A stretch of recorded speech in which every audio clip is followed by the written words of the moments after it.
I got a new vehicle, and you know, I must say, man, I must say,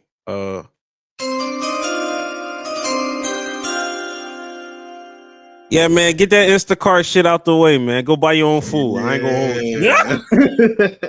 Hey, go buy your own food, nigga. Go buy your own food, nigga. I was a victim. I was a victim back in the day.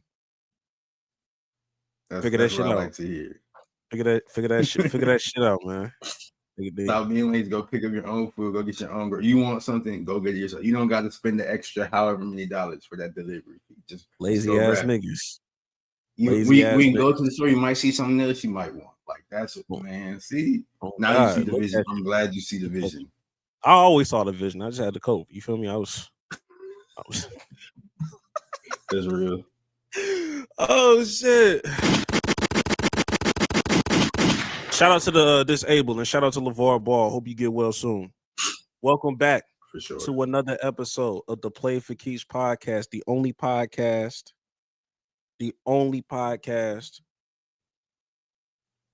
where we call people cornballs. That we are the casual podcast, the podcast for casuals. If you don't know ball, this is the place for you. All right, bro. If you don't know ball, this is the place for you so you can get educated. You feel me? Help us help you.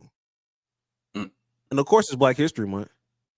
Black queens forever, snow bunnies never. I said black queens forever, snow bunnies never. I said black queens forever, snow bunnies never. Look. Does he lie? Maybe. Donation. He ain't lie about this. Donation. He ain't lie about that. I'm broke, nigga. I'm broke. And you got the power to change that. You do have the power to change that. And put a link down below for the people that already contribute. All I hear is this check came in. I love it when you talk to me. My cat's the scene.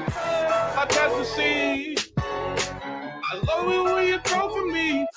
My cat's the scene. My cat's the scene. Hey man, just come in, man. Go ahead and just donate, man. Donate. Hit the link if you want to do something life changing. Come on now. I was wondering if you're gonna hit the Dana button. Life changing. And shout out to him commenting that shit. We saw nigga. That nigga said that shit in all caps. That's how. Hey, that's how we moving. That's how we move. Jax, is that how you moving? Facts. That's what happens when you're with black women. Like, I mean, oh damn. Like, look, that's what happens, nigga. That's what happens when you're with black women. I don't know what to tell them. I don't know what to tell them. They ain't never lied to me. That nigga ain't never lied to me. Dr. Umar may have. Dana in the building ain't never lied to me. Hey, that might not be true. I digress. Well, he ain't never lied to me. I can only speak for myself. I am your host, Greg. What's up? I'm Jackson, your other host. Absolutely. This is the Play for Keeps podcast. Welcome to the show. We have a few things to talk about. I'm not gonna say there's a lot of things to talk about. We already talked about All-Star Weekend last pod. This pod. Even though we only have a few things to talk about, there are some things that just missed the mark, and we do not care. Just don't give a fuck about. The first thing I would say is the Yankees finally giving up their no beard rule after 49 years. That rule is so it was stupid to begin with. I don't even know why you implement it. The Yankees been around forever, so I don't know what caused them to implement it, but I'm glad they took it back. It's so stupid, bro. It was more of like a rule of like, we want our players to be clean cut. Who cares? They probably fucked that rule up because they probably wasn't able to get somebody that they were supposed to get. Exactly. I would not I wouldn't go to the Yankees if I was like a free agent or whatever, and they had that rule. I'd be like, no, I'm not going. That's stupid. Or if I went, I just wouldn't have done it either. All right, so, bro. All right, nigga. what? 700 mil gonna make me shave this bitch real quick. I don't care. Once they give me the money, I'm gonna do it. I'll sign the contract and do whatever I want. You give me 700 million, I'm gonna have a beard if I want. All right. All right. I'm telling you. Nothing. Look. All right. I believe. I'm not saying I don't believe you. I'm just telling you what I did. 700 mil. I'm a babyface assassin, my nigga. I ain't gonna hold you. But at the same time, I don't know how I feel about it because now I got to see niggas that I'm not used to without facial hair now have facial hair. See, and I feel like Aaron Judge is gonna look weird with some facial hair. See, that's your problem. I don't know what any Yankee player outside of Aaron Judge looks like, so they won't look weird to me. Well, you said you was gonna watch baseball this go round, so the season hasn't started yet. You said what? The season hasn't started yet. Well, we're approaching spring. We're approaching. It hasn't started yet. That's all I'm saying. I'm saying, you gonna the Yankees went to the World Series, so you gonna see some. You gonna see some. Okay. Also, we do not care. We got the other ones that we don't care about. We don't care about the Joey Bosa getting cut rumors just because it hasn't happened yet. So when it happens, I guess we'll talk about it if it happens. But right now, I don't care. I only care if that nigga go to the West Coast. I mean, he already on the West Coast, but you're on the West Coast. He goes to San Fran. He goes to San Fran. Now you got two of them. Him and his brother started Master Race. Him and his brother and Big Tuna. Was that his name? Or Joey Batters. Joey Batters. Yeah, Joey Batters. Joey Batters, the Big Tuna. Oh man, it's been I ain't gonna lie, no funny shit. It's been an incredible run for the white race. It's really pissing me off. Not gonna lie to you. Niggas can't stop. Cooper DeJean, Luka, fuck. Jokic is still the best player in basketball. Like it's nothing like we can't. Mac McClung. Jesus, we can't do anything. Fight back. Damn. Anyway, we do not care. Speaking of somebody that's not fighting back, shout out to Mitch McConnell, somebody we don't care about as well, but he's stepping down finally, and I'm a little sad. Glad he cool. It was funny to laugh at him, but we can't laugh at him no more because he won't be in the public eye. So I got to find another old politician who doesn't understand to laugh at. But I don't think it'll be hard. I'm not gonna hold you. It won't be hard. We might find that bitch tomorrow. I'm not gonna lie to you. That's not. I'm not gonna. I seen a video of somebody the other day falling down, so I was like, okay, he might be the next one. I forget his name. I can't remember. You don't even know his name. He's just like I tried to find it again, but I couldn't find it. So I was like, yeah, whatever. Are you scouting politicians to laugh at? I mean, if I see a video of one looking like they're finna die, I have to watch the whole thing just to see what happens. I wouldn't necessarily call that scouting, but I wouldn't say it's not scouting. It's film at best. Film study. At best. Doing way more than what Jamarcus Russell did. So I'm gonna call it film. And finally, we do not care. Don't care about LeVar Ball. Shout out to him. Shout out to LeVar Ball. Got his foot amputated. That's big. I'm not gonna lie. I don't want to downplay. Like we don't care about the jokes. We don't care about the jokes people are trying to make about LeVar Ball. Absolutely. And he's in good spirits. The way this man's smiling. Yeah. Look. Shout out to him. Man, that picture was crazy. I just seen like LeVar Ball foot amputated. I was like, what? I didn't even know that was something on the table for him. But like I was like, damn. Like you said, he seemed like he's happy, relatively speaking. So I'm glad about that. And all three of his sons are successful, so can't really hate. Let's go ahead and get started with we're going football. Yeah, let's go ahead and go down to Arlington, Texas. give Actually, praise. real fast before we do that, we got to shout out. We didn't watch it, obviously. I mean, not obviously, but I'll be honest. I ain't watch it. And I can know you didn't watch it. But them hockey, like Canada, they won that little hockey Four Nations tournament thing. It seemed live, but that's all I can say about that. I did see that on the internet. I think I saw it on Twitter, and I saw some discourse. I just know, like, on the first game, they started fighting. Like, as soon as the puck dropped or whatever, like the Canada US started fighting one game, and that was tough to me. It might make me tap in one of these days. I would go to a hockey game. I bet I feel like they're live in person. It's worth it. You do get your money's worth. You do get your money. I would go to a hockey game. Yeah, I think Connor McDavid is cold. Shit. Whenever the Blackhawks come up here, I gotta see that 19-year-old ass nigga. He is the truth. That nigga is the truth. Had some shit going on last year that was out of his control.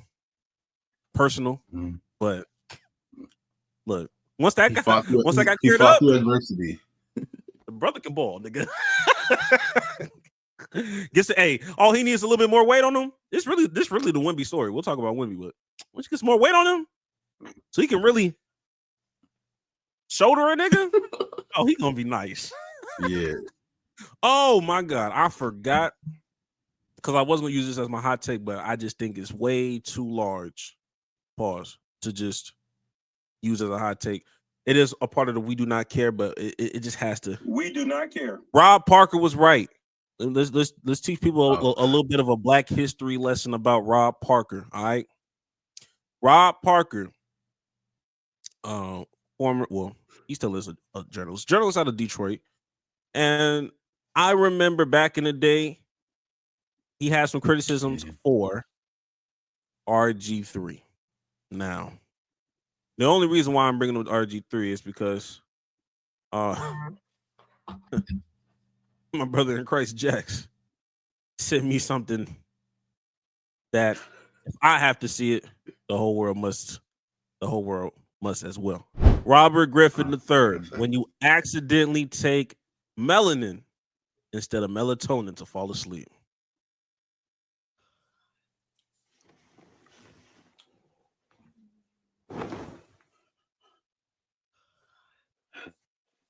All right, man. Now you may be wondering what exactly Rob Parker's comments were, and that was he called RG3 a cornball brother. Oh, don't. And in this video for the audience that for the people who couldn't see or whatever, that was RG3 or his wife. And the caption said, "When you take melanin instead of melatonin to fall asleep." RG3, his wife is white, obviously.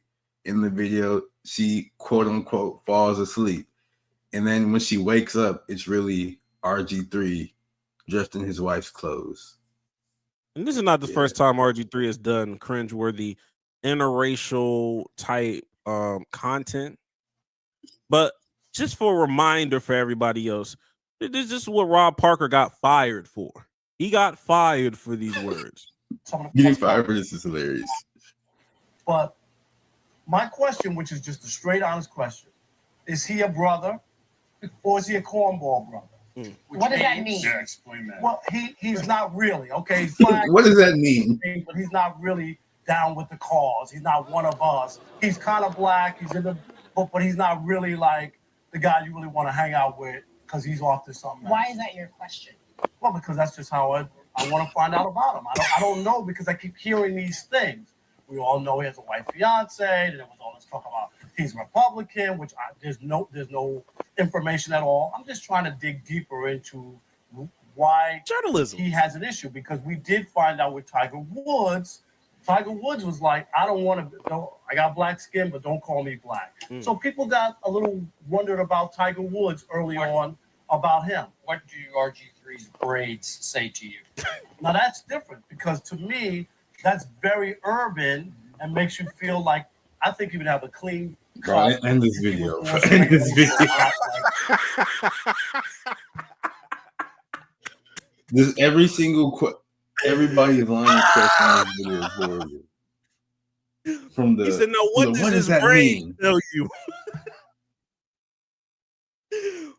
How does he said that so serious? Like he was. What does his braids tell? Like he said it so serious. Like what do we? Hey man, that nigga, that nigga Skip really said, "Hey, what is it? The braids?" That nigga really said it. He prematurely said it. Is that where Kendrick got the inspiration from? Shit. From Hey, the real note, because Skip Bayless is a known like hater for real. So when you hey, think about it, like, hey, if you ask a Kendrick fan, you might be onto something. Nah, man, but like I said, shout out to Rob Parker. You were overhated for your comments, and I'm here to let you know on Black History Month. People just had to understand you was just a black journalist from Detroit, Michigan. Your heart was in the right place, and you were not wrong. You were not wrong. I think it was sort of like the right question, but the wrong platform. Like he shouldn't have asked that on that particular platform. You know, like that's the pivot. That's when you ask in the group chat. You say that in the pivot. You say that on the pivot. You know what I mean? You say it on one of them platforms. Them platforms weren't made yet. Rob Parker had to sacrifice himself so that others can have these smaller. You say this shit on the Cam Newton 4th and 1. You say those things on those kind of platforms. Stephen A's world. That's something Cam Newton would say. Cam Newton would definitely say some shit like that. That's a question Shannon Sharp would ask, but anyways. Yeah. Anyway, enough of that. Let's actually get into some real topics. Let's start in Arlington, Texas. The Dallas Cowboys. The only thing good coming out of there is the retirement of Zack Martin. I don't have the stats, but that's an amazing Hall of Famer. Hall of Fame career, has more. I think it was a stat that was like more Pro Bowl selections than holding penalties. Yeah, career holding penalties, which is nuts. And if it wasn't for the 3 that he did, if it wasn't for like the 2 or 3 he did this season, he would have had more first team Pro Bowls. So first team Pro Bowls than holding. First team All Pros. Yeah, because he had 7 first team All Pros. Yeah, and he came into this past season with like 5 holding, if I'm not mistaken, 5 holding, whatever. Yeah, and this season was obviously his final season. He was hurt a lot. I think he ended the year on injured reserve, so like it was his worst season. But he was just older and hurt, but he was still good, bro. So Zack Martin is probably the second best guard in Dallas Cowboy history, because I know they had like Larry Allen and he was the truth back then. But like Zack Martin was absolutely amazing, and it's just another career squandered by Jerry Jones and the Dallas Cowboys, because he didn't like Zack Martin, Travis Frederick, Tyron Smith, Jason Witten, Tony Romo, Dez Bryant, Zeke. Who else was like cold but didn't get a Super Bowl with Dallas? DeMarcus, where he got a Super Bowl but not with Dallas. Who else? Dez. DeMarco Murray, like DeMarco. The it's list just goes so many good players have just came through this franchise and got nothing to show for it, unfortunately. All they got, I mean, at least with Zack Martin, at least he's gonna have a gold jacket. Yeah, for sure. That he should be first ballot, no question. Yeah, it shouldn't even questions asked. Yeah, I'm trying to remember what year did he get drafted? I want to say like 2013, maybe. I was thinking 2013. Because, man, that 2015, 2016 offensive line, my fucking goodness. The last time we had a good healthy Tyron Smith, I think. Oh my God. He was drafted in 2014. 2014, that makes sense. Yeah. 2014, that definitely makes sense. DeMarco Murray was going crazy that year too. So, man, I don't know what to say, man. Just what a hell of a career. That's the only positive thing I'm probably gonna say about the Dallas Cowboys for the rest of the offseason. I'm not gonna lie to you. Have you heard about any of the Matthew Stafford rumors? Because I have not heard not one rumor at all. Apparently, the Rams are a little bit tired of not just Matthew Stafford. Maybe tired of Matthew Stafford is the wrong word, but Matthew Stafford, he's older. He's 37 now. And he's getting up there in age. And you know, quarterbacks once they start to get like 35, they start to fall off. And they're thinking about trading him. And one of the reasons they said was they're actually getting tired of his wife on her podcast talking about the franchise. So that's one of the factors to why they want to sort of get rid of him. And I found that funny. But then it's also, I think they said that his brother-in-law just got hired as like a quarterback's coach or something for the New York Giants. So people have been speculating he's going to get traded there or he's going to get cut and go there this next season. So the Giants don't have to waste a draft pick on the quarterback. And if that happens, I don't like Matthew Stafford. I think he's going to be relatively decent, but this just goes back to what I always be saying. Like these quarterbacks, these niggas are too old. They need to retire. Like you've made like hundreds of millions of dollars in your career, bro. You don't need to keep playing. You just want to get hurt. Yeah. And Jax, I don't know, man. Like every time you bring up something, I just go back to the same thing I always say, man. Like, you see what happens when women don't talk less? When women don't, you see this shit, bro? They tired of her yapping on a podcast. Niggas think she thinks she me and you. She thinks she me and you for real. This is crazy. Like, gotta chill out, yo. Come on. But I can in all imagine like, seriousness, or you can say, you said you can't imagine what? I was gonna say I can imagine going from the Rams, who were one game away from the Super Bowl, to playing for the New York Giants.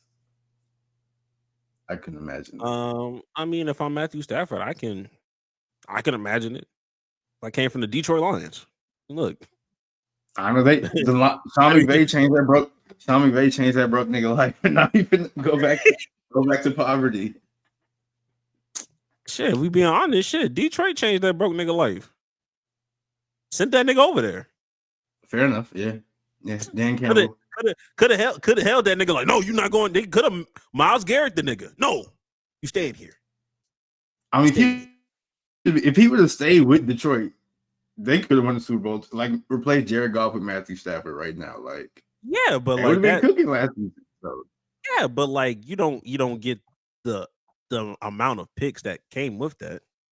Fair you enough, don't get the Jahmyr Gibbs and the all the toys you got. They was 0-16 for a reason. Niggas was ass. I feel like that trade was like the first ever like win-win trade, like a clear win-win because everybody was happy with the results of that trade. So it's good. Yeah, business. I know. Nobody regrets anything about that. Yeah. Both sides, either player. Sure. Like it is what it is. But for him to go to New York, that's still not worse than old Detroit. At least you got some weapons. At least you got some weapons. I feel like it's worse than old Detroit is probably like the Browns, just because that franchise is cursed. Yeah, that's not saying much. But I say all that just to say I say all that to say, look, the New York Giants is not they're bad, but they really are one quarterback away from being like this is not complete ass. Like this is serviceable. This is a serviceable team. You got Malik Neighbors, you got Brian Daboll. All you need is probably like they got to chill out with that running back by committee thing, and properly replace Saquon at some point. But it's not horrible. Now they ain't got no offensive line. They won't be two cheeks. They'll just be one cheek if they get a quarterback. Absolutely, very much like a 500 team, honestly, or a game below 500 type of team with Matthew Stafford. Yeah, barring if he's of course healthy and stuff. They have enough weapons to make that happen. Shit, if Daniel Jones can give you X amount of games, he can't be worse than Danny DeVito. Isn't it Danny? No, see, Danny DeVito, the actor. I thought Tommy DeVito was the actor. I'm tripping. No, I think Tommy DeVito's the quarterback. See, that's how you know he's bad because we can't even distinguish. No, all that means is we've been spending way too long with this fucking topic because we. Oh shit, that was the wrong one. My bad. We do not I care. don't give a fuck about that shit for real, for real. Tell your wife to calm down. Tell your wife to, or tell her keep talking if you want to leave. But let's move on to some real topics, which is what's going on in the NBA. Okay. And you guys may or may not have gotten the news, but unfortunately, Victor Wembanyama is out for the season. RIP my fantasy league. You have him on your basketball fantasy? Absolutely. That's huge very blow. tough. Huge blow. Very, very tough. But he's been ruled out. He has, I believe the term is deep vein thrombosis in his right shoulder. Now, what exactly is deep vein thrombosis? Don't ask me. I have no idea. They're basically calling it a blood clot. And they're pretty much shutting him down for precautionary. Well, not precautionary, but it's like they're basically shutting him down for the season to get that taken care of. Based off of what they're saying he should be good and ready to go by the start of next season by shutting him down immediately. Mm-hmm. They were saying that it was catching their attention due to his sluggishness. The last couple games before All-Star break. And then once he got the All-Star break, they still felt he was kind of sluggish and he was still kind of not himself, which kind of raised concerns. But I think this is one of the rare occasions where I'm not as worried as I once initially was. When you hear blood clots, like, damn, okay, that ended Chris Bosh's career. But the way they're framing it, okay, like because we caught this pretty early, he should be straight. I think somebody. Oh, I mean, I think Asar Thompson had a blood clot issue last season as well. So he'll definitely need to make sure he's, it's going to take him some time to get back into old Wemby. Yeah, just because he's going to start the season next season. Like Asar took a little minute to kind of get back to what whatever Asar was. I don't know the peak of Asar, but same for Wemby. So I already know how the discourse is going to be. But I can understand why people would be concerned, especially the Spurs. Like, how they done things. That's their whole franchise. I mean, they got Fox, who's good, and I think Stephon Castle is going to end up being really good as well. But like you said, when I initially hear blood clots, I think I go to Chris Bosh because Chris Bosh was still hooping, like he was still good, and then his blood clot ended his career, like you said. But you said Asar, he had blood clot last season and he bounced back, and I think the same thing also happened to Brandon Ingram as well, and Brandon Ingram's still playing now. He's doing fine, so he's out for the season. Hopefully he bounces back. And Wemby is a freak of nature, so I actually don't really doubt that he will. I don't doubt he'll have any trouble bouncing back, to be honest. Yeah, I think he'll be fine. I think with the Spurs, it's like, damn, okay. I think his name is Charles Bassey. Whoever the backup center is, he's out too. And they don't have the right. I don't think they have the right to Bismack Biyombo anymore. I don't know how that worked. I don't know what happened. So you're basically running Sohan at the 5. So very small ball. Very, very small ball. Right now they just need to hit the tank button all the way and try to end up with Cooper Flag. I don't think they are, bro. I think them getting Fox. I think that actually makes them a little bit too good to like just blow up completely. Although, like they know they're playing for the future and everything, but yeah, I don't think they're gonna blow it up all the way. But it would be funny if they did. And if they get Cooper Flag, people are saying it'd be just like how they had David Robinson, then he got hurt, and then they drafted Tim Duncan first overall that next season. So that would be very hilarious if that happens. But I don't know if it's gonna happen. That's not happening. You're saying that because you just want to speak it into existence. No. I'm being honest. You know how I feel about draft lottery. I don't take the biasness out of it. Like it's not a biasness for me. That shit rigged. They gonna give it to who they need to give it to. And me personally, If it's not Utah this year, it's gonna be Utah next year when that dude from BYU come out. But it's gonna be one of those teams where it's like, oh my god, like who won a hoop there? And they're gonna give it to that. They know who they didn't have that special team that go around, so they gave it to Atlanta last year.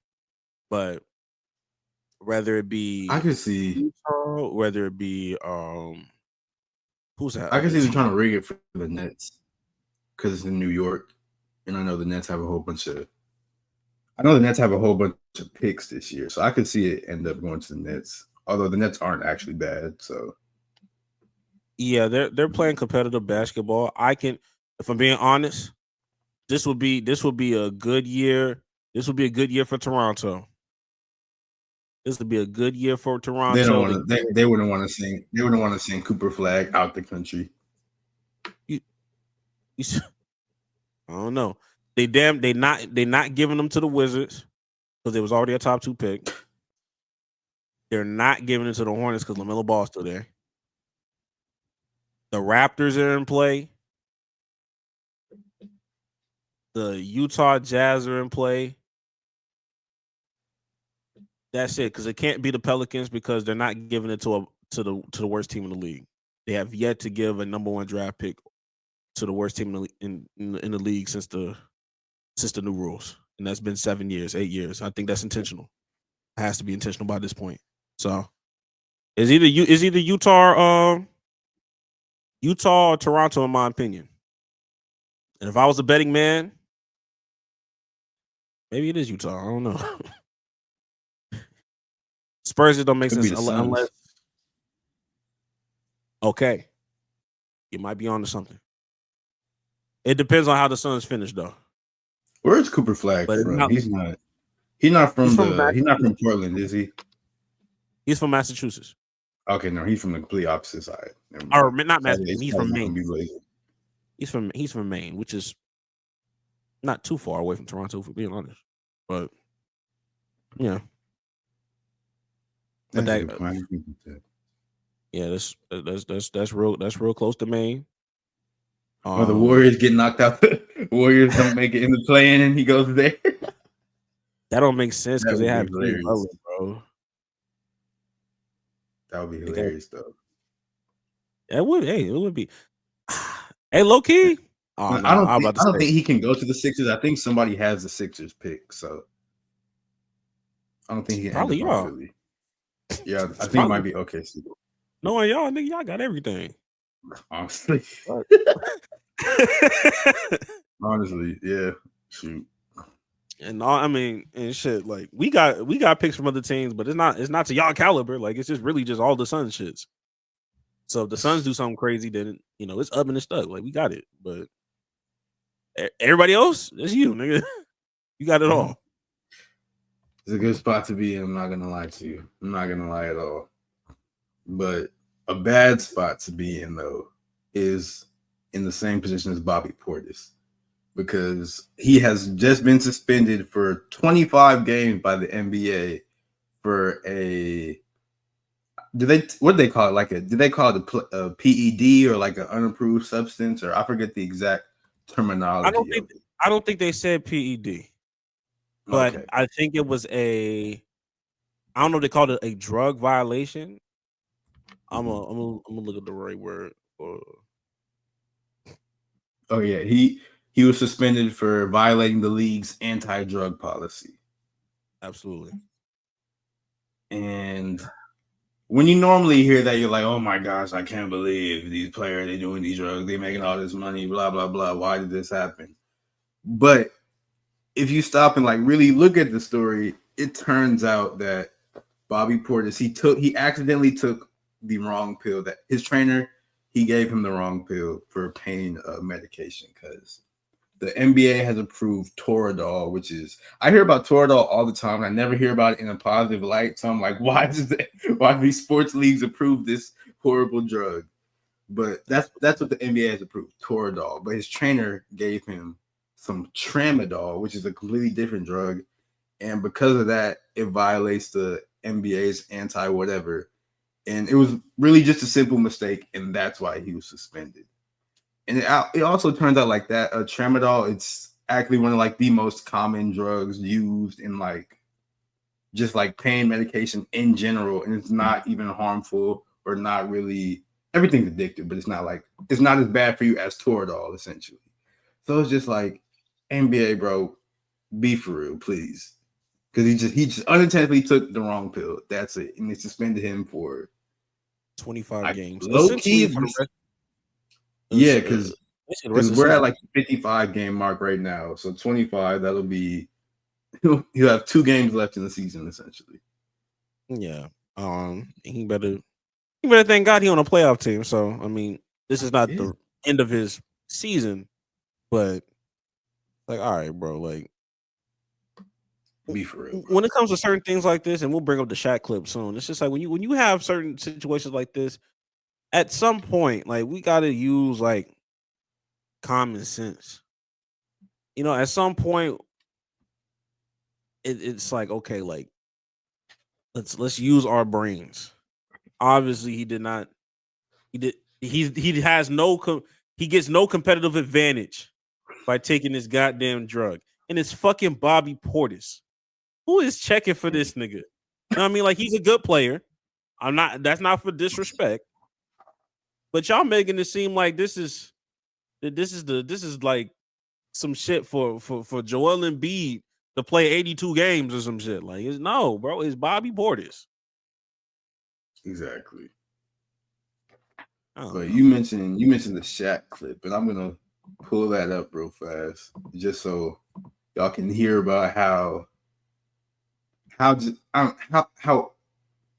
sensitive some of these drug tests are for like these professional athletes. Now, this is Shaq telling the story of the time he tested positive for cocaine during the '96 Olympics. 96 Atlanta. They told us not to eat before we take the drug test. I take the poppy seed. You know, you remember Chuck? You know, you got to stand in line for 3-4 hours. I see them poppy seed muffins.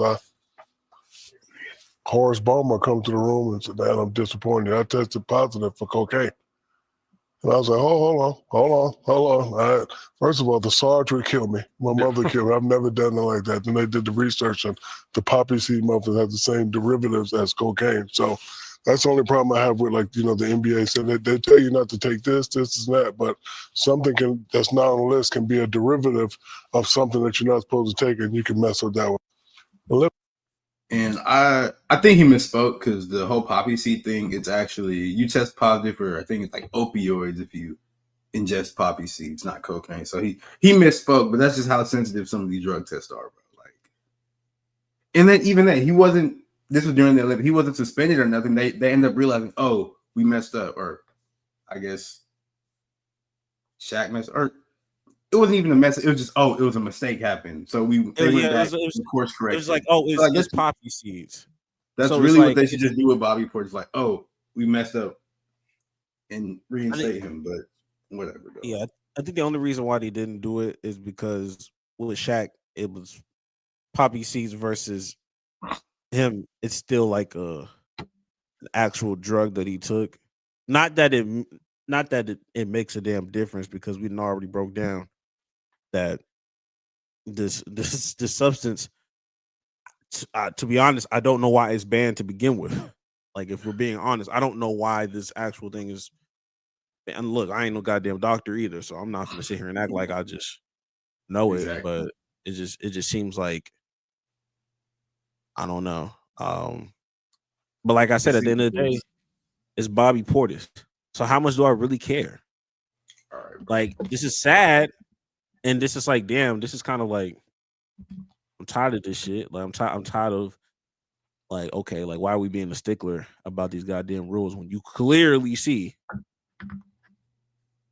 there's nothing wrong? But at the same time, it's Bobby Portis, nigga. He plays for the Bucks. The Bucks employ Doc Rivers. I don't care. I'm gonna be honest with you. I don't care. Like, I kind of care because it's ridiculous. I don't look. Do you think they go into the finals? No, we know it's not gonna happen, but still, bro, leave Doc Rivers out of this. We're criticizing the NBA as we're criticizing the league right now, not just Doc Rivers. Leave Doc Rivers out of this, man. He didn't need to catch a straight like that. Man, you got to stay ready. That's all I'm saying. You don't need to attack another black man during Black History Month. My fault. Unless they're acting like Tiger Woods, then you can attack him. Yeah. Wait, hold on. Wait, hold on. Hold on. No, you can keep talking. I just need to do some research real quick. Okay. But we can move on from the Bobby Portis topic to bring up something that's been going around. He's getting slandered. My fault, buddy. Doc Rivers gonna forever get slandered. I did my research. I did my goddamn research. Waiting for the pull up. That's what happens when you're with black women. Yeah, all right. Oh, he knew his wife was white. His son, Austin Rivers. No further questions, Your Honor. You knew his wife was white.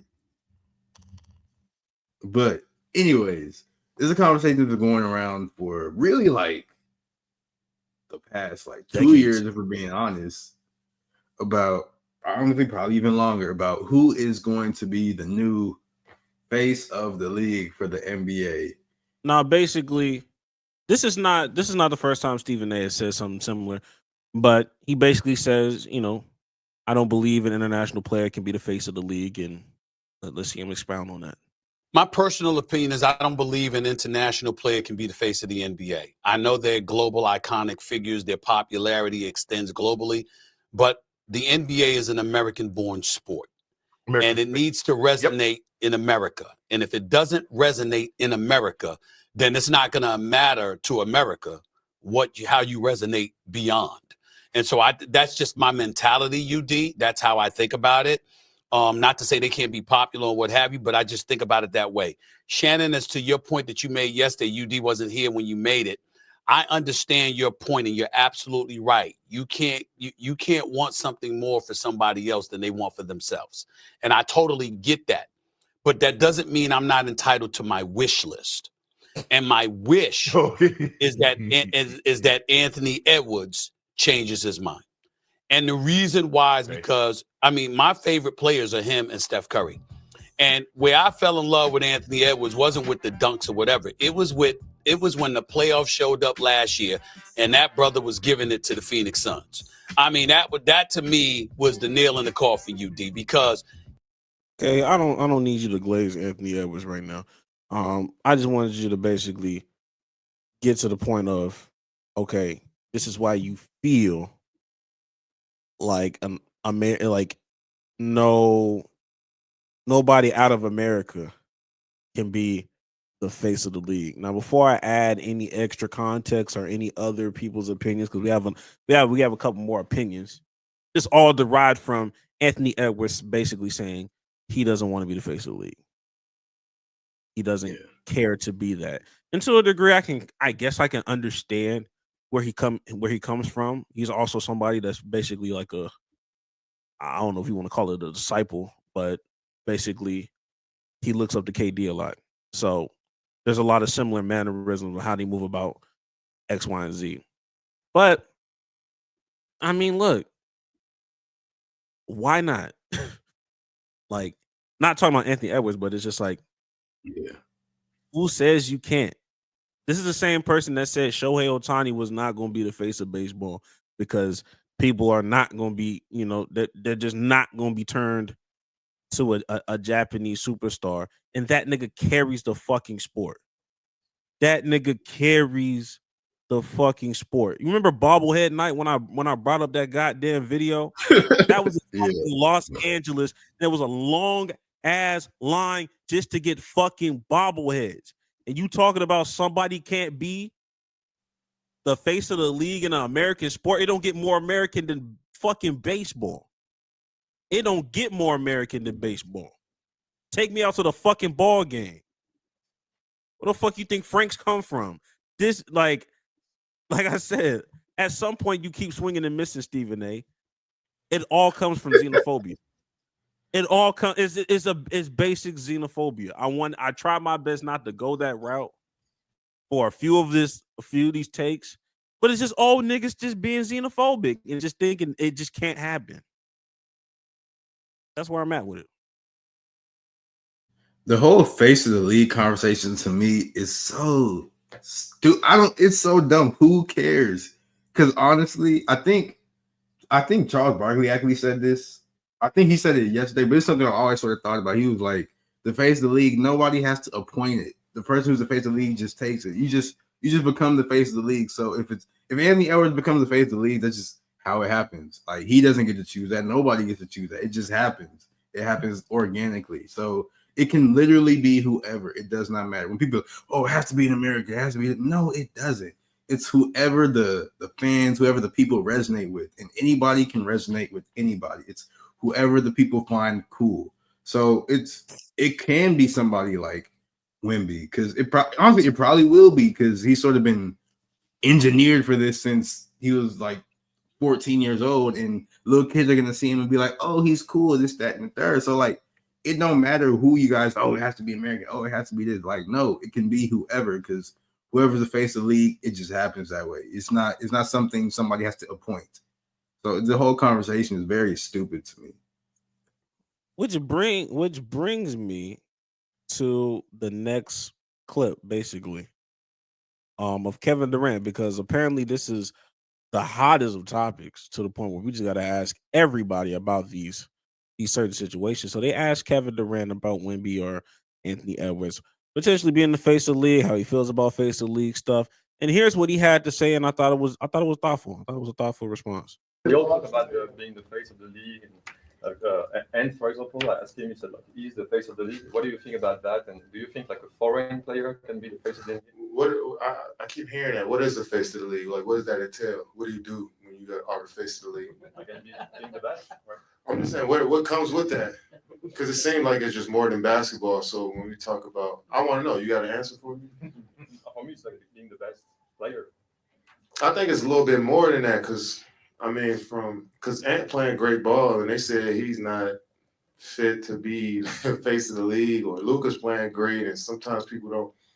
And then they said that international players can't be the face. Like, I don't understand what the face of the league is and what that entails. I think all of these guys have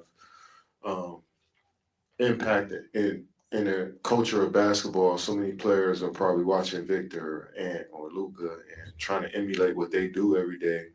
And they're also watching them off the court and see what they do in their personal lives as well, you know. So with the access, I think so many guys got an opportunity to make a huge impact as the face of the league, you know, because they're inspiring so many people so easily, so quick, you know. The access is there for everybody to watch and see what they go through. So, yeah, I don't even know what that, when people say that term, just throw that term out. I need an explanation or a definition of what that truly means, because a lot of these guys, regardless of where they come from, are impacting people all around the world. You know what I'm saying? It's not just one guy. It's not just two guys.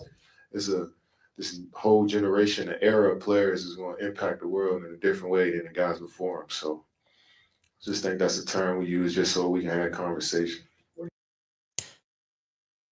That's literally all it is. It's just a term so people can just, we just want to talk. It's an inconsequential term. None of this really matters. It's stupid. It's a moot point. It's dumb. It's very dumb. And he hits it on nail the head. Like, everybody just kind of viewed LeBron of like what the expectation of the face, I guess, but it's just kind of like, I think they just gravitate towards, like, I don't know, that one time where people were looking at LeBron during COVID for like, oh, if he sits out, then everybody sits out, or just like the influence of like LeBron for a certain amount of years. But in actuality, it's just like, when it comes to the NBA, who cares? Who cares about the face? There are multiple faces in the league anyway. When you think about the NBA, you think about LeBron, Curry, KD. Who else? Basically, like, you think about Jokic, like think about Luka. Some people even think about LaMelo Ball, to be honest. Like, literally, like, some people think about certain people at some point. So they make it seem like the face of the league is like, okay, like, if this nigga's not playing, I'm not watching NBA at all. Nigga, if LeBron is not playing tonight, I'm going to go watch Steph Curry. or I'm going to watch KD. There are other stars there that are faces of the league. So, or Jokic, or Luka. The way Luka has been dominating headlines for the past 2 weeks, and he ain't the wait, look. And he gonna be in LA. He's gonna cook in LA eventually next season. Like, why can't be Luka? Like, all that stuff is just. And then also, like, KD, he also, what are you saying? He was like, what does that entail? Because everybody's saying, oh, phase the league. Nobody has said anything about what that entails. It's just a term people want to say. It's just the conversation is so dumb to me, bro. I just think it's stupid. It's a waste of bread. Sexy Red tweeted, Luka got traded where? Sexy Red talking about Luka Doncic, and y'all out here talking about no European could be the face of the league? Exactly. Stop it. My mom asked me about the Luka trade. She doesn't know basketball. Exactly. She doesn't know people. Nah, like you said, people just want to yap. People just want to yap, and I can tell a lot of people gonna miss LeBron. I'm gonna let y'all know that right now. A lot of people gonna miss LeBron because with LeBron, y'all was able to get away with dumbass, senseless nigga babble when it comes to sports, when it comes to basketball discourse. And y'all won't be able to do it the same way when LeBron leaves. That's why Skip is in the fucking shambles as we speak. His shit not hitting the same. That's how it was at the NFL when Brady left, but then the NFL happened to get Mahomes. So that was lucky. I don't think it's going to be another LeBron. I guess maybe Wemby will be that next LeBron, but we had to see about that. But I'm just ready for the senseless nigga babble to end. DCs. That should be punishable by death. Niggas don't want to talk about that. That should be the one that's punishable by death. Listen, bro. It's a lot of things that need to be punishable by death. But you know, like we've been saying, this face of the year or this face of the league conversation is stupid. So let's get into some real conversations about, you know, these NBA awards, because All-Star break is sort of the halfway point of the season, even though it's for sure past the halfway point, but neither here nor there. So let's who are some of the predictions that we both have for some of these awards? And we'll save MVP for last.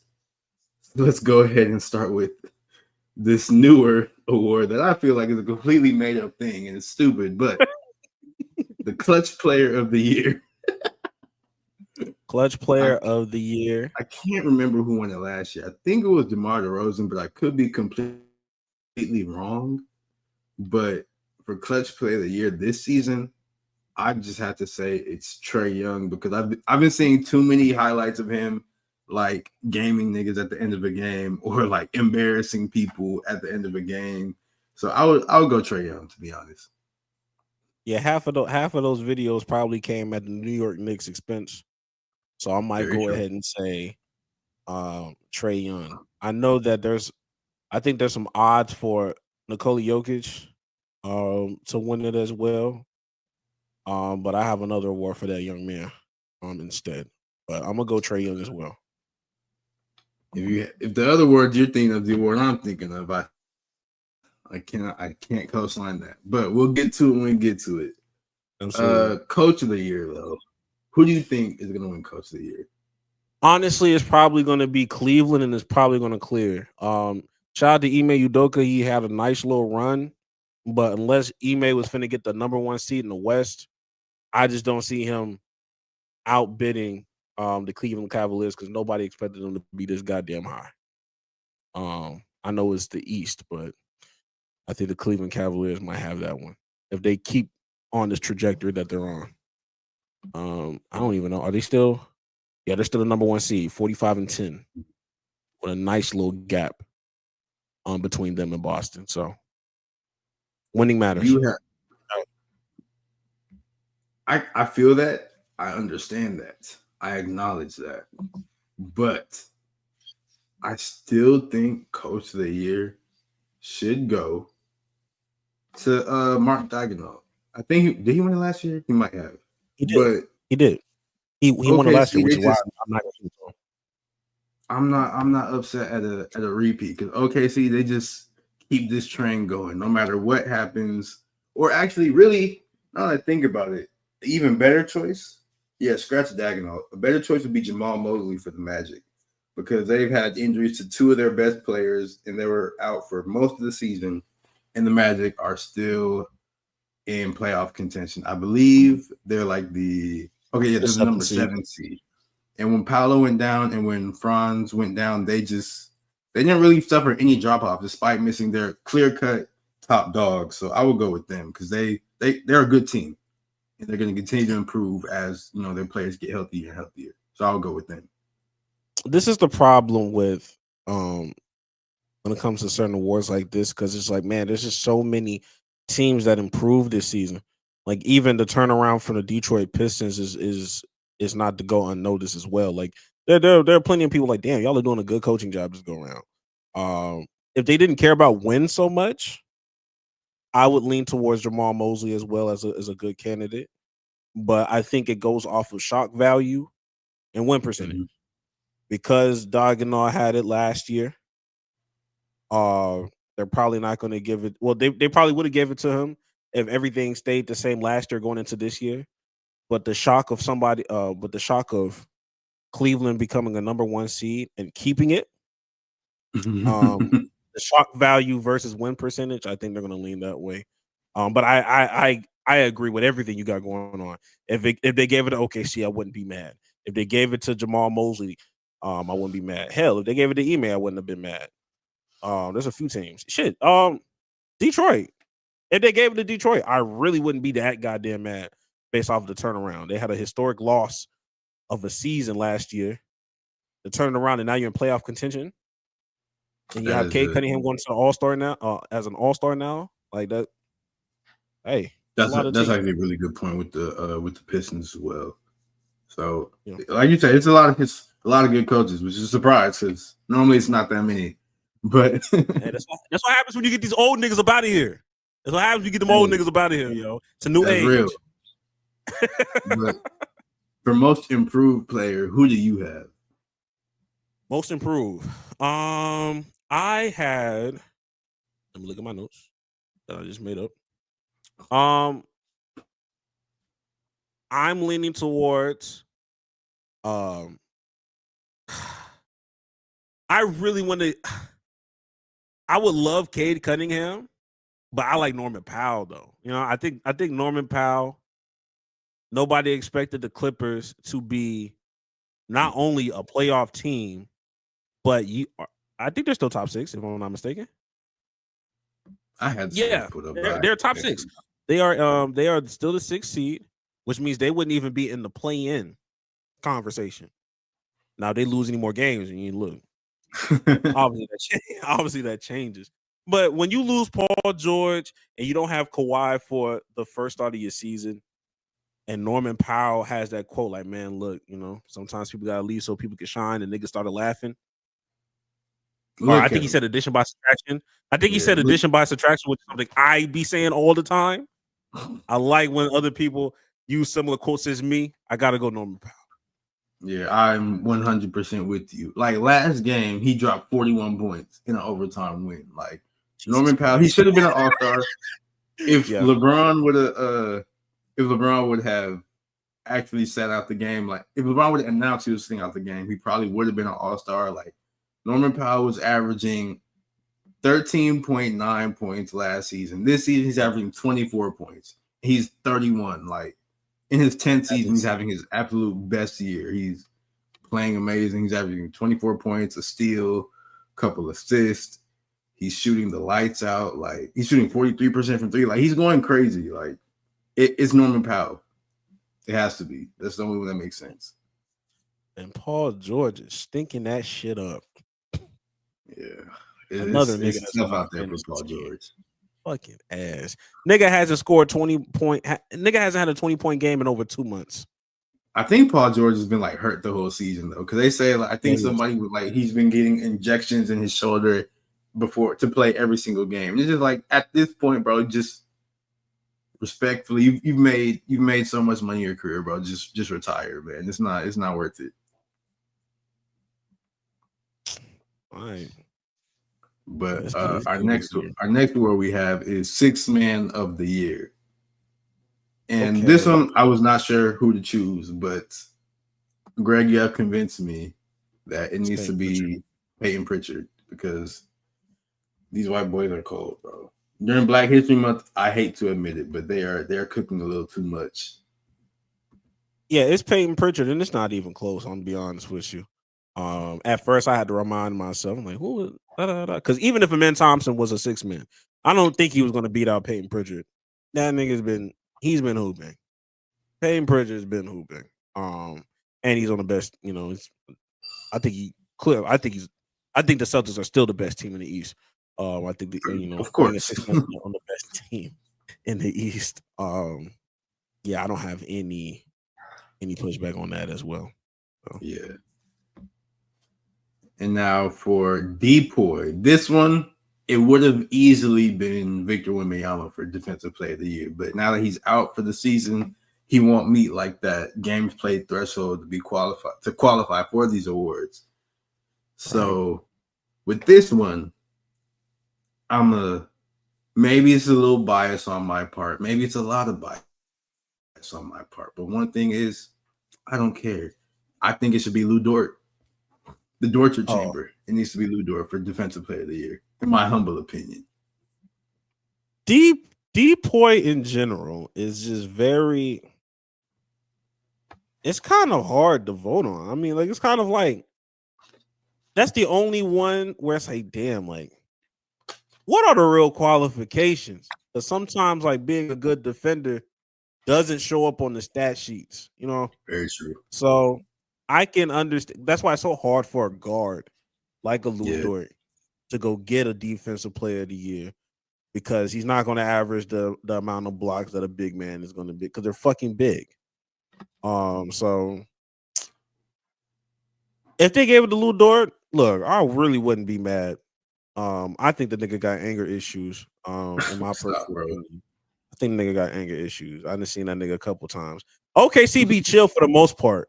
That nigga there, bro. You acting like he's Draymond. You acting like he's Dylan. No. Let's not. No. Let's understand. There are levels to everything I say. There are definitely levels. I would never compare that nigga to that. But for y'all to be chill, that's the nigga I keep my eye on. But that being said, if I had to be biased, I'm gonna go ahead and go Evan Mobley. I've given him a lot of slack over the years. I've been criticizing that man very heavily, and I think instead of going to Jaren Jackson route, which I think he's favored to go, Depoy, I'm gonna go Evan Mobley because I got to give credit where credit is due. Shout out to you. Good year for you. Yeah. And now next award we got Rookie of the Year. This one's a little harder to low-key. It's been like a few rookies who've been cooking this entire season. But my pick, that was weird. Yeah, this was a weird year for Rookie of the Year. Yeah, because it's no like super bona fide like star killing right now. Because when it was Paolo, it was Paolo. When it was Wemby, it was Wemby. So like now it's like what? But it's like Ricochet. No. I think I'm gonna go with Khalil Ware because I think he's sort of getting into the lineup more and more. And I think he's gonna finally start to cook now that the Heat got Jimmy Butler out of there and they don't gotta deal with the headache that is Jimmy Butler. Now I think he's gonna be able to cook a little bit more because they're going to need some scoring, and he can put the ball in the basket, and he's a monster defender. So I really think it's gonna be Khalil Ware. I'm very high on Khalil Ware as a basketball player. Coming out of Indiana, he's a nice prospect. If you would have asked me this 3 weeks ago, I would have said Khalil Ware as well. But I'm going Stephon Castle. Wemby's out for the season. That's just more touches for you, bro. That's a good point. That's a really good point. That's more touches for you. And you don't have a center. You don't have a center right now. You're playing small ball 5 with Jeremy Sohan. So, the way he's been hooping and playing as of recent, his name is starting to get out there. All-Star Weekend. kind of put his name on the map with the dunk contest as well for other casual eyes. Because my mom was like, "Who's Stephon? Who's Stephon Castle?"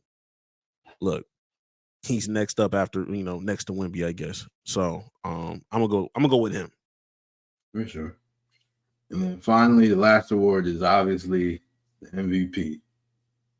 And with me, I don't even think this is biased at all. I think it's going to be Shea. It's not biased. Not biased. Shea has been. I know people have been saying, "Oh, Jokic," because Jokic is still doing Jokic thing. He's still the best player in the league. His numbers still look insane. But lately, Shea had like that one 4-game stretch or whatever. He dropped 50 points. He's just been going crazy as of late. So I feel like this is him making that push to win MVP. And I think there also going to be some sort of voter fatigue with Jokic because that always plays a factor with the MVP. So I think they're not going to want to give it to him. So I would take Shea as an MVP. I think if SGA doesn't win it this year, I don't know when he could ever win it. Because if he doesn't win it this year, he probably won't win it. Period. He just won't win it. And like I said, I'm not mad if SGA wins it because he's been playing a hell of a year. Great year. But damn, I'm almost ready to say I think Jokic is probably the best player I've probably seen in my life sometimes. Sometimes when I look at that nigga play, bro. And your life is crazy because that's what I'm saying. Sometimes that's what I'm saying. Sometimes it's recency bias for sure. But sometimes when I watch that nigga play, I'm like, damn, this might be the best thing I've seen in a long time, bro. But I get it. Jokic's gonna end up top 10 all-time conversations. He already there. He's not already in there. He already there. He finna be in top 5 conversations if he don't fuck around. The only thing that's the thing, bro. He won't. The only thing that'll keep him out the top 5 is if he just don't win another championship and they start ring counting. But goddamn, let that nigga win another MVP. Oh Lord, I don't know. So like I said, he just averages 30, 13, and 13. This is what he does. What can you do with that? Nobody can do anything with that. I see this nigga shoot contested 3-pointers at the end of buzzers after niggas done played immaculate defense and it goes in and does not touch the rim. That would frustrate the fuck out of me. I've been looking at Anthony Davis and he's like, bro, what more do I need to fucking do? This is pissing me the fuck off. I think Jokic is shooting 45% from 3 this season.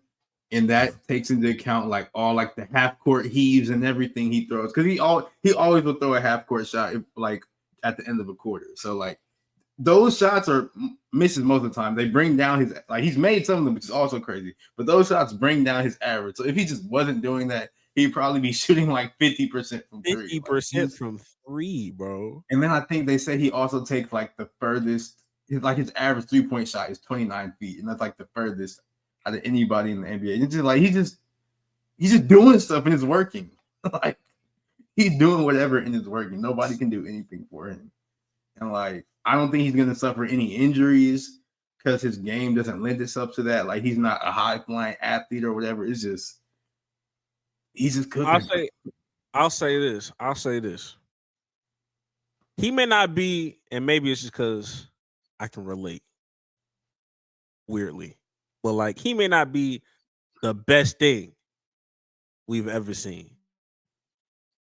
I don't know another fat nigga that's better than him. That's the best fat nigga I've ever seen in my life. That's the best fat nigga I've ever.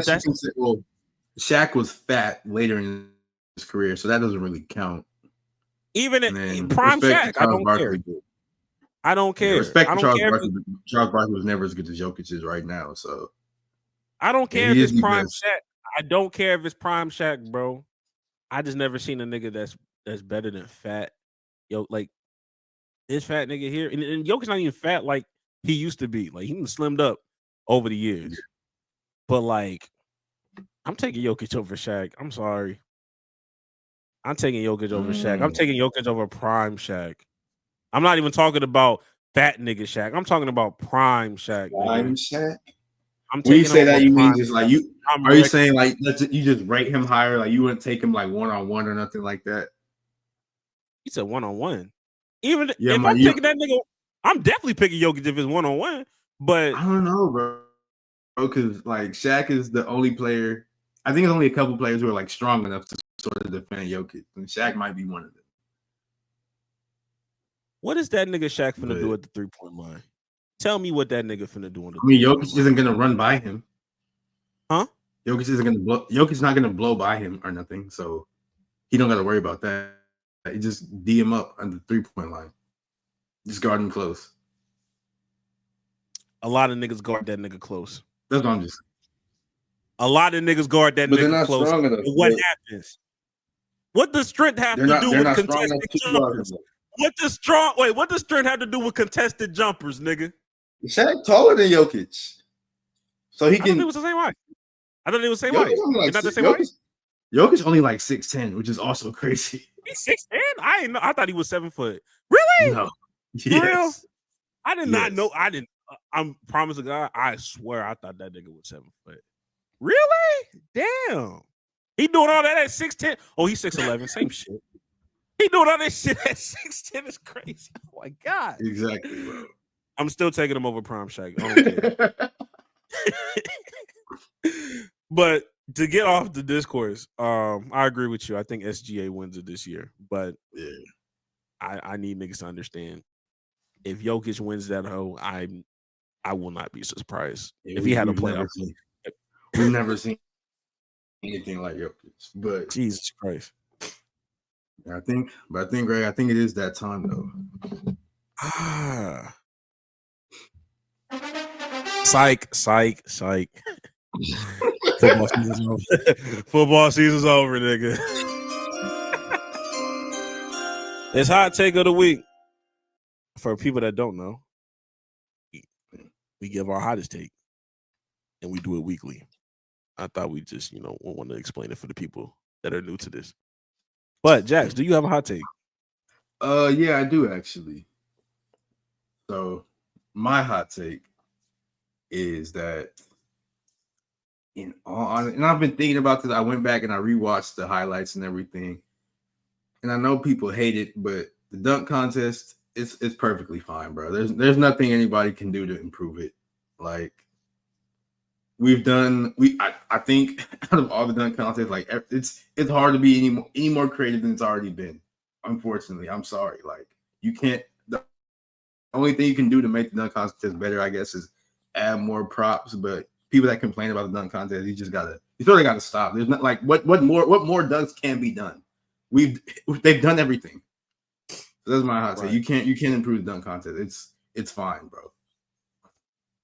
And on top of that, we don't need stars to be in a dunk contest if they're not creative.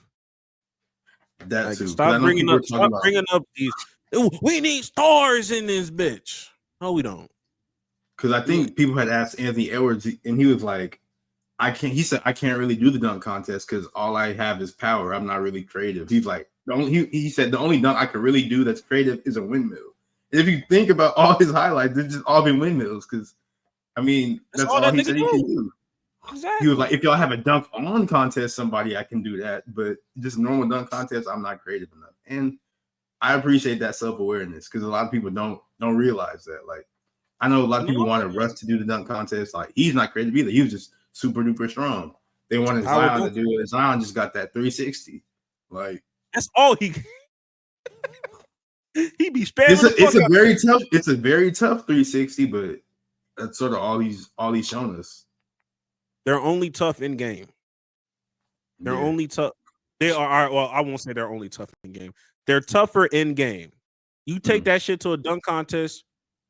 At some point, they're gonna be like, all right, man. Like it's gonna be cool because it's like super powerful and everything, but like at some point, that's they're all gonna it be is. They're gonna be like, damn, babe, chicken Alfredo again. That's how they gonna view it. That's how they gonna view it, nigga. Exactly.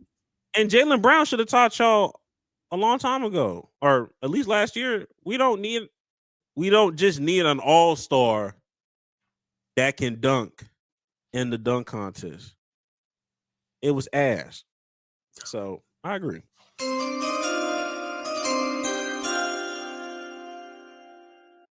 All right. I finally got it.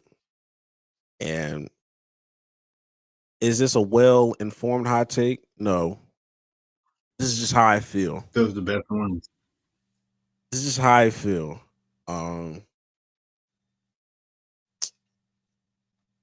If LaMelo Ball was fat, y'all would view that nigga the same way y'all view Zion Williamson. Him and Zion Williamson, from an injury perspective, they the same nigga. This is also a nigga that's on my basketball fantasy team. So I know how many games this nigga has missed. He started off really hot early in the season. So he kind of, got away from those allegations for a hot little minute. This nigga still dealing with ankle issues. Now, I don't know how skinny people take care of their body. Like, I don't know, I don't know. Like, when it comes to Zion, they can always throw this nigga not eating right. That's why. Okay. That's why this nigga's not in shape. I don't know what it is for skinny people where you can tell, like, okay, he's obviously not working on his body. It's obvious he's not doing what he needs to do to stay on the court. They just turn it into freak accidents or nigga just injury prone. If it's Zion, you get your fat ass in the gym, my nigga. Stop eating all this fucking food. Get off the BBL women. I don't know. And I'm not saying that Zion is absolved of those things because he's probably a BBL demon.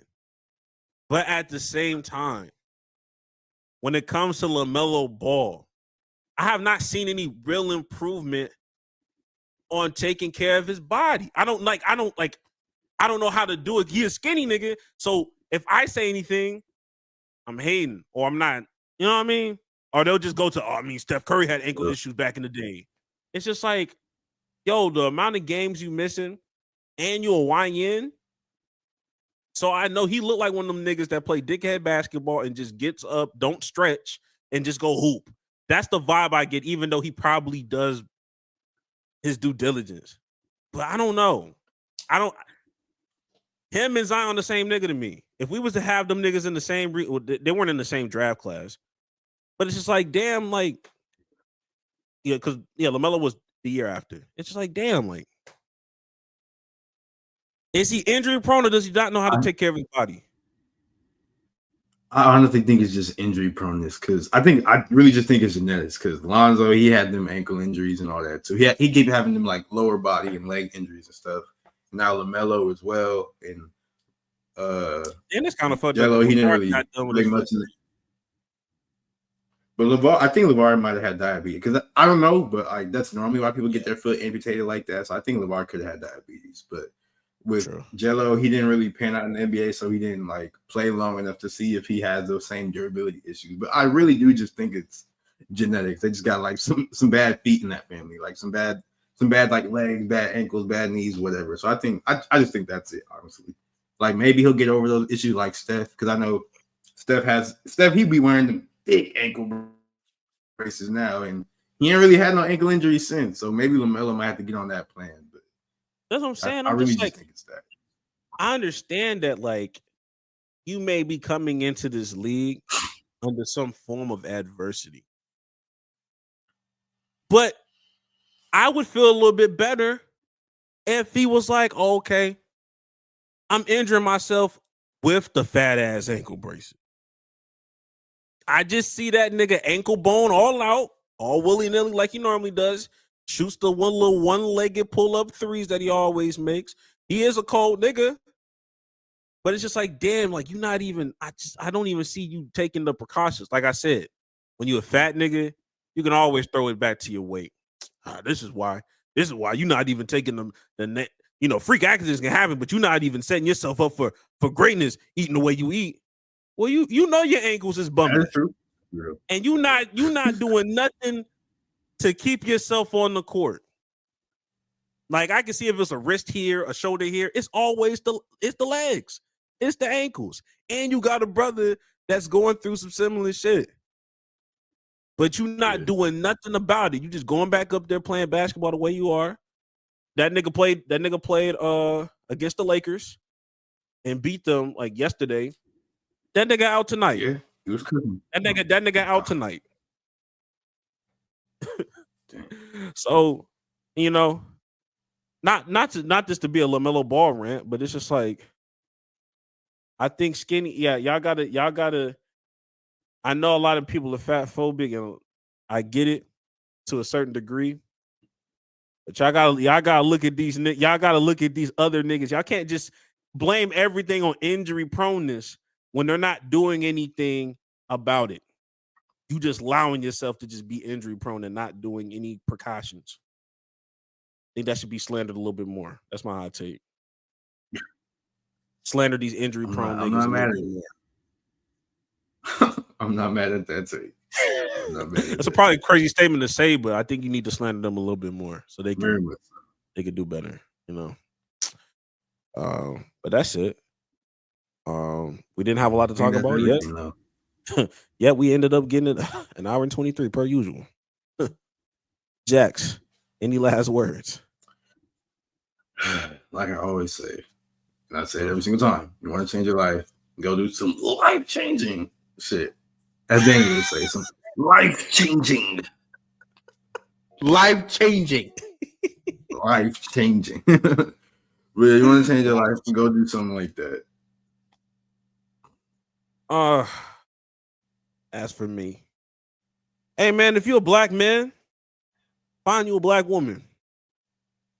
That's what happens when you're with black women. Life-changing. It is life-changing. So I'm not encouraging you to do anything you don't want to do. Yeah. I'm just here. But you should want life-changing. You should want better for yourself. You should want life-changing things. A black woman gonna change your life.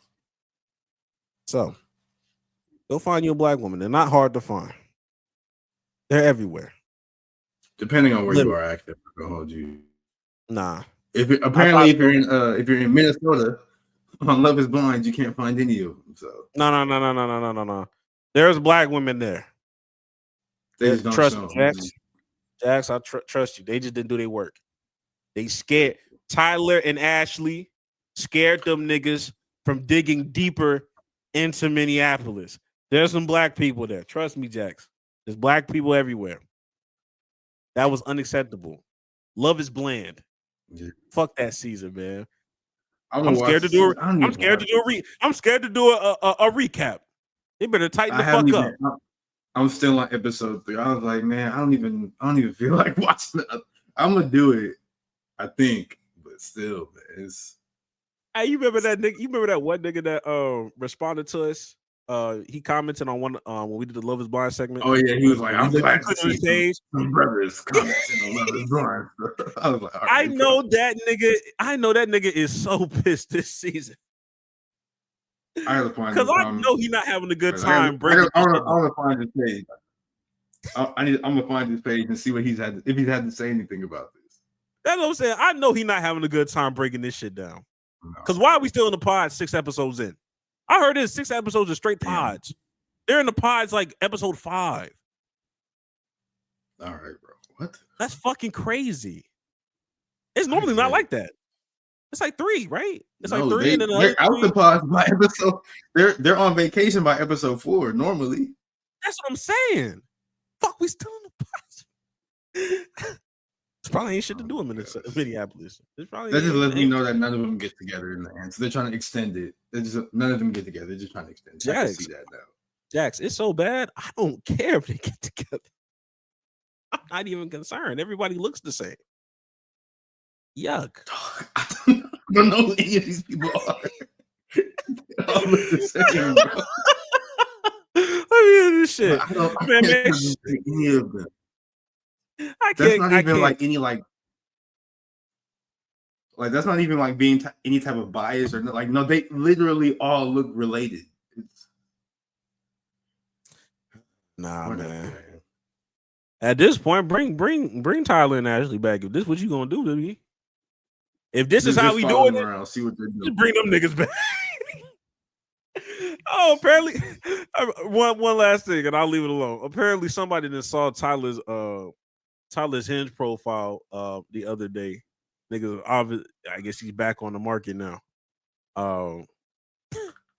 And when the lady said it, like, I guess he went back into the comments. It was just like, people just believe anything these days. Trying to make it seem like it was like a fake page or whatever. Look, brother. Nobody wants to make it to you. I know that game. I know a lying ass nigga when I see one. Any nigga that say believe what you want, they did it. Nah, brother.